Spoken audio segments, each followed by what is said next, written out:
प्रणाम मित्रों, परम पूज्य गुरुदेव और परम वंदनीय माता जी की सूक्ष्म उपस्थिति में आइए स्वाध्याय आरंभ करते हैं। मेरे साथ एक स्वर में बोलेंगे ओम भूर्भुवः स्वः तत्सवितुर्वरेण्यं भर्गो देवस्य धीमहि धियो यो नः प्रचोदयात्। आज का विषय है व्यवहार की उत्प्रेरक है भावनाएं। भावना के अनुरूप ही दृष्टिकोण उपजता है और जैसा दृष्टिकोण बन जाता है कालांतर में वैसे ही भावनाएं जन्मने लगती हैं। भावनाएं और दृष्टिकोण एक दूसरे के कारक भी हैं और परिणाम भी, दोनों एक दूसरे पर आश्रित हैं। एक ही वस्तु के प्रति लोगों के भिन्न भिन्न दृष्टिकोण हो सकते हैं। भावनात्मक अस्थिरता से ही मनोविकृति पनपती है। आजकल भावनाओं का उतार चढ़ाव सुर्खियों में है। खास तौर पर घृणा, द्वेष, कुंठा जैसी भावनाएं और उनसे उपजती हिंसा चारों ओर उथल पुथल मचाती नजर आ रही हैं। बच्चे से लेकर प्रौढ़ व्यक्ति तक अपने लिए हिंसा को संतुष्टि पाने का एक पक्का, सीधा और सरल तरीका मानकर अपनाते जा रहे हैं। पहले अनैतिक घटनाएं कम घटती थी, पर अब इनकी भरमार है। और तो और धर्म का नाम लांछित करते हुए सारी शर्म हया छोड़ अनेक चतुर चालाक लोग धर्म के संस्थागत रूप की आड़ में भावनाओं से खेलते हुए दुखी, कठिनाइयों में पड़े व सुख की चाह रखने वाले लोगों का गिरोह बनाकर शोषण करते रहते हैं। इन सब घटनाओं से जुड़े आंकड़ों पर विचार करें तो स्पष्ट हो जाता है कि इन सब में अपने सुख के लिए दूसरों को शारीरिक मानसिक रूप से पीड़ा और हानि पहुंचाई जाती है। कोशिश यही रहती है कि किसी तरह अपने को प्रत्यक्ष या अप्रत्यक्ष रूप से संतुष्ट किया जाए। इच्छाओं की इस छटपटाहट के लिए हमारे आसपास का परिवेश उत्तेजना के अवसर भी खूब दे रहा है। मीडिया और विज्ञान नित्य नए आकर्षण के साथ असंतुष्टि और अतृप्ति के मनोभावों को सतत प्रसारित एवं प्रचारित करते रहते हैं। भावनाशील ढंग से बतलाते रहते हैं कि अमुक चीज़ों के अभाव में हम कुछ कमतर मनुष्य हैं, अधूरे हैं। ऐसे में हमारी परिस्थितियाँ खंडित या अपर्याप्त हैं। यह भाव हम में से अधिकांश के जीवन का स्थायी भाव बनता जा रहा है। पात्र हो या अपात्र, इच्छा पूरी न हो तो सब में कुंठा पैदा होती है। जब जिम्मेदार स्रोत के प्रति आक्रोश को तात्कालिक प्रतिक्रिया होती है, हिंसा, लोभ, आसक्ति और भावनाओं के जोड़ तोड़ से सामाजिक जीवन में इस तरह की प्रवृत्ति या विवेक को प्रभावित करती है।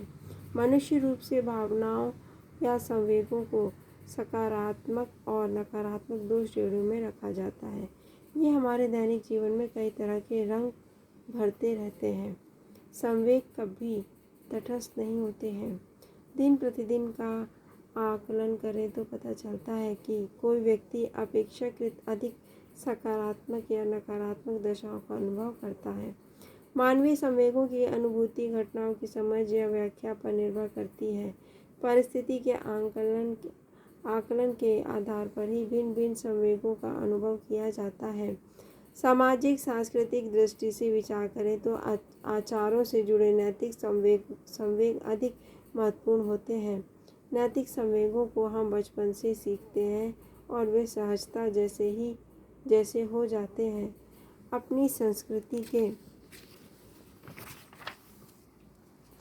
अनुरूप हम परिस्थितियों के नैतिक पक्ष का मूल्यांकन करते हैं। जब नैतिक आत्मचेतना विकसित होती है तो व्यक्ति स्वयं अपने व्यवहार को दंडित या पुरस्कृत करता है। लज्जा, ग्लानि, पश्चाताप नैतिक भावनाएं हैं। भावनात्मक उबाल नैतिक कार्यों की ओर उन्मुख करता है। दान देना, गलतियों के लिए क्षमा मांगना, पीड़ितों का पक्षधर होना भी ऐसे ही नैतिक आचरण है। आज एक ओर नकारात्मक संवेगों का बाहुल्य है तो दूसरी ओर नैतिक संवेग दुर्बल हो रहे हैं। इसके कई कारण हैं। आज प्रतियोगिता व भौतिक सुखों की दौड़ में संवेगों को तर्क बुद्धि के विरुद्ध रखकर पेश किया जाता है। हम भूल जाते हैं कि संवेग अपनी परिस्थिति को समझने में मदद भी करते हैं और नैतिक फैसलों भी ज़्यादातर संवेग पर ही आधारित होते हैं। जहाँ हिंसा के मनोभाव हमारे भीतर पशुता के भाव को व्यक्त करते हैं, तो वहीं नैतिकता हमें गरिमा देती है और सभ्य व्यक्ति बनाती है। पशुता के विपरीत वह मानवता का उच्चतम स्वरूप उपस्थित करती है। नैतिक मनोभाव और व्यवहार इस रूपांतरण को रेखांकित करते हैं। नैतिक मनोभाव दूसरों के हित से जुड़े होते हैं, अतः भावनाओं को समझकर इन पर ध्यान देने की ज़रूरत है। इतने महत्व के बाद भी इस विषय पर विशेष ध्यान नहीं दिया जाता है। मनोवैज्ञानिक शोधों में भी नकारात्मक भाव जैसे क्रोध पर तो ध्यान गया है, पर शेष सभी उपेक्षित पड़े हैं। चेतन संवेग नैतिक आचरण के लिए ज़रूरी है। इनमें यह सोच कि हमारा व्यवहार दूसरों को प्रभावित करता है, अतः हमें ऐसे व्यवहार करना चाहिए कि दूसरों को बुरा न लगे, यह महत्वपूर्ण होता है।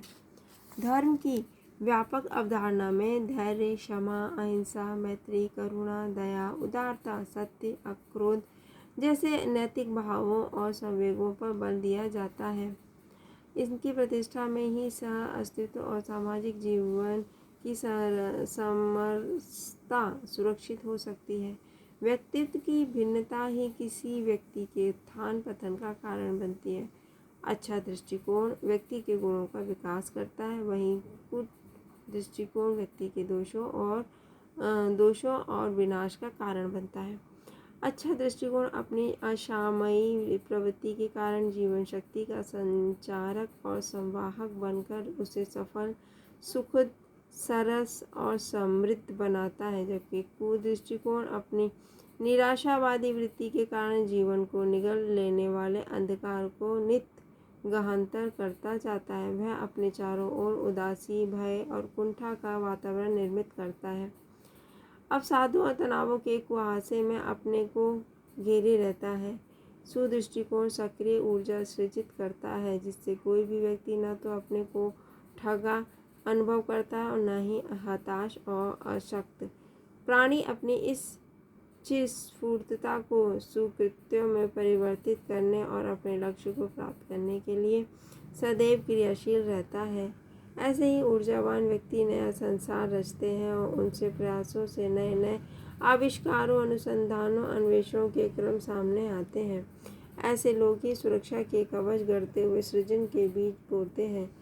उनके ही मार्गदर्शन में उन्नत शिक्षा के फूल खिलते हैं और रचनात्मक शांति की शीतल वायु प्रवाहमान होती है।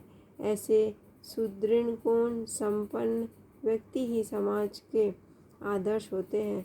लोग उनके अनुसरण और अनुकरण से ही अपने जीवन को सार्थक एवं धन्य बनाते हैं। धन्यवाद मित्रों। ओम द्यौः शांति अंतरिक्ष वं शांति पृथ्वी शांतिरापः शांतिरोषधयः शांति वनस्पतयः शांतिर्विश्वे देवाः शांतिर्ब्रह्म शांतिः सर्वं शांति शांतिरेव शांतिः सामा शांतिरेधि। ओम शांति शांति शांति सर्वारिष्टसु शांतिर्भवतु।